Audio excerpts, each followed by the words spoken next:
Okay, so we're going to go off now and we're going to replace our fans, or a fan. It's pretty much the same operation either way.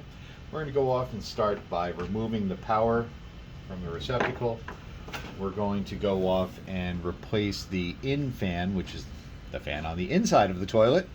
We're really technical about these names here. So we're going to go ahead and remove the in fan, which is J1 and J2 on our board. And again, on the board you have the numbers on the bottom, and as well we have on the back of our panel um, these numbers and colors. Just make sure you're lining them up with the white coming down to the red and the black and the red, and there you have them. All right, so we're going to go ahead and remove J2 and J1. We're going to, I guess we'll remove J5 and J6 right now as well, just to show you either operation of replacing one fan or the other, or both in the really unlikely event. Okay, so the next thing we're going to do is unscrew our circuit board.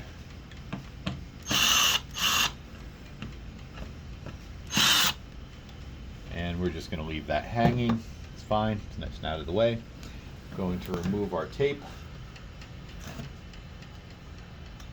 and stick the tape on the edge of your table, and you'll reuse it later to seal off the hole. This tape is really fantastic. It does a great job of being able to be reused. This is our third video now, and this is the third time this tape has been reused. It's still working great. So we're going to go ahead and pass our wires through the opening in the back here. So we have our wires J1 and J2. We're just going to start with those.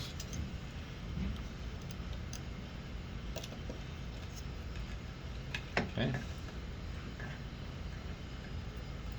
And we'll pass those through. Now you don't have to worry about passing J5 and J6 through, because those wires are on the outside of the wall. Right? So our next step is to go ahead, and what I'm going to do is grab onto the nuts. There's nylon inserted nuts on the inside of the toilet, and I'm just going to use my needle nose pliers just to grab onto those and just hold them while we're going off and unscrewing the screw. It's a 3-inch screw, goes through, and if you just try to unscrew the screw from the outside, those nylon inserted nuts will make sure that that fails. So we're going to, just as I said, grab onto the nut, and then we're going to go off and remove the screw from the back. Go ahead and do that now. We're going to start off with the bottom. You gotta adjust the clutch a little bit, give it a little bit more power.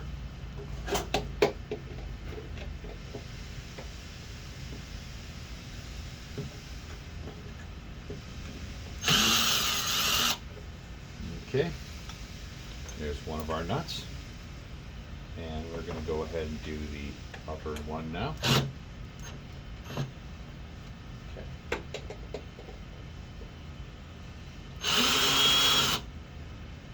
There's the upper nut. Okay, now we're going to go ahead and grab the fan from the inside, and we're going to go ahead and grab the fan from the outside as well, and just separate them. You pull out the screw, set it aside, this screw, set it aside, and now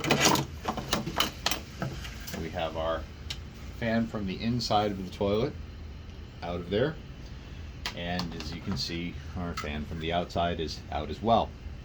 Alright, so if you needed to replace one of the fans at this point, you would go ahead and grab your replacement fan, and the steps to install the back into the toilet are the same. So we're going to go ahead and pass the 3-inch screws here through the solid mounting holes, not the partial ones here, but the solid mounting holes. Okay. We're going to go ahead and grab the fan. I like to just, place my thumb there, my fingers here, and just, kind of hold it all together, make my life a little simpler. We're going to go ahead and line up those screws to the holes, slide it in. Now I'm going to do the same thing with my in fan. I'm going to go ahead and slide. And the orientation of the in fan, I should show you. The orientation of the out fans, first of all, is up. All right. The orientation of the in fan is like this, with the blower going to the left-hand side of the toilet.